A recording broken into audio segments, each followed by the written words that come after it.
নমস্কাৰ বন্ধুসকল, মই হিৰেন। আজি আপোনালোকক এই ভিডিঅ'টোৰ জৰিয়তে এই 2025 বৰ্ষৰ জানুৱাৰী মাহটোত এই দুই ৰাশিৰ ব্যক্তিসকলে লাভ কৰিবলগীয়া সম্পূৰ্ণ ৰাশিফলৰ বৰ্ণনা আপোনালোকক আগবঢ়াইছোঁ। প্ৰথমে মোৰ চেনেলটো আপোনালোকে ছাবস্ক্ৰাইব কৰি ল'ব, যাতে মোৰ পিছৰ ভিডিঅ'বিলাক আপোনালোকে সহজে লাভ কৰিব পাৰে। লগতে মোৰ ভিডিঅ' যদি ভাল লাগে তেন্তে লাইক আৰু শ্বেয়াৰ কৰিব, কমেণ্ট কৰি আপোনালোকৰ মনোভাৱ প্ৰকাশ কৰিব। এতিয়া আহোঁ মূল বিষয়লৈ। সৰ্বপ্ৰথম পাৰিবাৰিক জীৱনৰ ক্ষেত্ৰত এনেধৰণৰ, যদি আপুনি ভাড়া ঘৰত থাকে তেন্তে এই মাহত ঘৰৰ মালিকৰ লগত সমস্যাৰ সন্মুখীন হ'ব পাৰে, যাৰ বাবে আপোনালোকৰ ঘৰটোত বহুতো চিন্তাৰ সৃষ্টি হ'ব। চুবুৰীয়াৰ মানুহৰ লগত সম্পৰ্কও তিক্ত হৈ পৰিব পাৰে। ল'ৰা ছোৱালীৰ লগত ক'ৰবালৈ যোৱাৰ পৰিকল্পনা কৰিব পাৰে আপুনি, কিন্তু কোনোবা নহয় কোনোবা এটা ক্ষেত্ৰত বিশেষ বাধাৰ সৃষ্টি হ'ব পাৰে।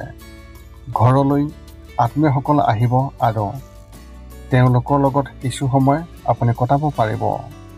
যদি কোনো পুৰণি সম্পত্তি পৰি আছে তেন্তে আপুনি বিক্ৰী কৰাৰ কথা আপুনি চিন্তা কৰিব পাৰে। যদি ক'ৰবাত ধন বিনিয়োগ কৰা হয় তেন্তে তাৰ পৰা লোকচানৰ সম্ভাৱনা দেখিবলৈ পোৱা যাব। ঘৰত কিছু কামৰ বাবেও ভ্ৰমণলৈ যোৱাৰ ইংগিত পোৱা গৈছে। ব্যৱসায় আৰু চাকৰিৰ ক্ষেত্ৰত এনেধৰণৰ, যদি আপুনি কাম কৰি আছে তেন্তে আপোনাৰ পুৰণি সহকৰ্মীসকলৰ পৰা নতুন চাকৰি বা তেনে বিশেষ অফাৰ বা পৰামৰ্শ পাব, যিটো আপোনাৰ বাবে অতি উপযোগী হ'ব।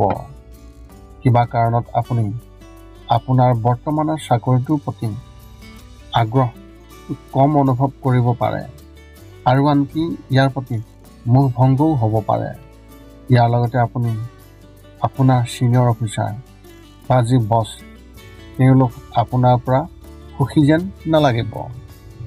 ব্যৱসায়ত লোকচান হ'ব যদিও বেছি দিন নাথাকিব।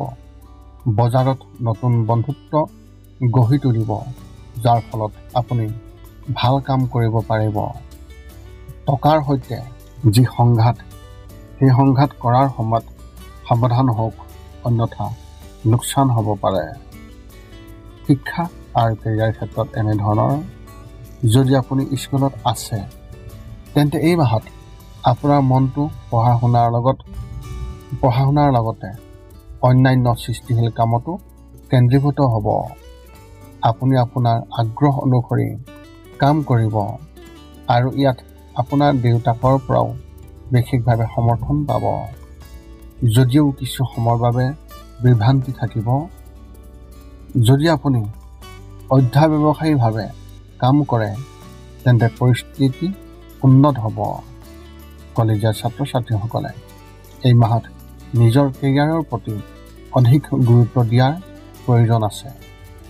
এই মাহত আপুনি আপোনাৰ ভৱিষ্যতৰ প্ৰতি আগৰ তুলনাত অধিক সচেতন হ'ব আৰু ভৱিষ্যতে কি কৰিব আৰু কি নকৰিব সেই বিষয়েও চিন্তা কৰিব। কিছুমান বিষয়ক লৈ দেউতাকৰ লগত তৰ্ক বিতৰ্ক হ'ব পাৰে। ধৈৰ্যৰে কাম কৰিলে পৰিস্থিতি নিয়ন্ত্ৰিত হ'ব। প্ৰেমৰ ক্ষেত্ৰত এনেধৰণৰ, যদি আপুনি কাৰোবাক ভাল পায় বা ঘৰত প্ৰকাশ কৰিবলৈ অক্ষম হয় তেন্তে এই মাহত আপুনি প্ৰকাশ কৰক। এই মাহটো আপোনাৰ প্ৰেম জীৱনৰ বাবে খুবেই ভাল আৰু আপোনাৰ সম্পৰ্কও নিশ্চিত কৰিব পাৰিব। লগতে পৰিয়ালৰ এজন সদস্যই আপোনাক সহায় কৰিব।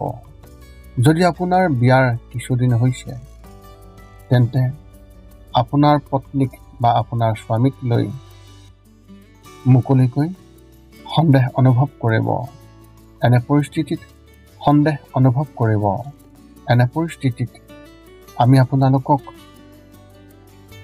মুকলিকৈ কথা পাতিবলৈ এক বিশেষ পৰামৰ্শ আগবঢ়াইছোঁ, যাৰ ফলত আপোনালোকৰ সম্পৰ্ক কিছু ভাল থাকিব। বিবাহৰ বাবে অপেক্ষা কৰি থকা ব্যক্তিসকলে এই মাহত ক'ৰবাৰ পৰা ভাল সম্পৰ্ক পাব পাৰে, কিন্তু মনোযোগৰ অভাৱত ই পিছলি যাব। এনে পৰিস্থিতিত সজাগ হওক আৰু কোনো সুযোগ হেৰুৱাব নালাগে। নহ'লে পিছত আক্ষেপ কৰিব লাগিব।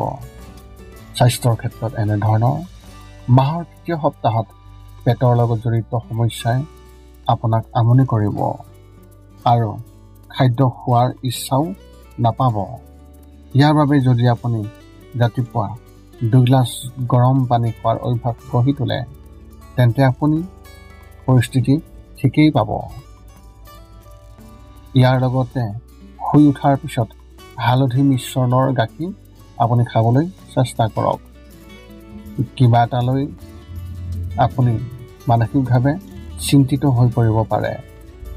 আপুনি কথাটো বন্ধু এজনৰ লগত শ্বেয়াৰ কৰিব, কিন্তু ইয়াৰ সঠিক সমাধান নাপাব। মন বিচলিত হৈ থাকিব পাৰে আৰু অস্থিৰতা থাকিব। মাহৰ শেষত নিশ্চয় কিছু সকাহ পাব। আপোনাৰ এই মাহত শুভ সংখ্যা হিচাপে 6 আৰু শুভ ৰং হিচাপে আপুনি এই মাহত সেউজীয়া ৰং ব্যৱহাৰ কৰিব পাৰে। মেষ ৰাশিৰ ব্যক্তিসকলৰ বাবে এক বিশেষ তথ্য। আপোনালোকৰ পৰিয়ালৰ বয়োজ্যেষ্ঠ সদস্যৰ লগত কথা পাতি থাকোঁতে সাৱধান হওক, বিশেষকৈ মাহৰ দ্বিতীয় সপ্তাহত, কাৰণ এই সময়ছোৱাত আপোনাৰ মুখৰ পৰা কিবা এটা অপ্ৰয়োজনীয় শব্দ ওলাই যাব পাৰে, যিয়ে তেওঁলোকৰ হৃদয়ত আঘাত দিব। যদিও আপোনাৰ সেই অৰ্থ নাথাকিব পাৰে, তথাপিও ই সম্পৰ্কত দূৰত্ব বৃদ্ধি কৰিব পাৰে। সৰ্বপ্ৰথম পাৰিবাৰিক জীৱনৰ ক্ষেত্ৰত এনেধৰণৰ এই মাহটো পাৰিবাৰিক জীৱনৰ বাবে ইমান ভাল নহয়।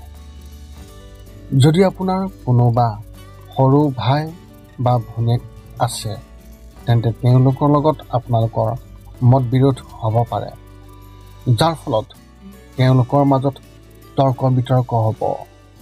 বয়োজ্যেষ্ঠৰ হস্তক্ষেপত শীঘ্ৰে সমাধান হ'ব যদিও ঘৰখনত উত্তেজনাৰ পৰিৱেশ সৃষ্টি হ'ব। পৰিয়ালৰ কোনো সদস্য অসুস্থ হ'ব পাৰে, যাৰ বাবে পৰিয়ালৰ পৰিৱেশ উত্তেজনাপূৰ্ণ হৈ থকাৰ সম্ভাৱনা আছে।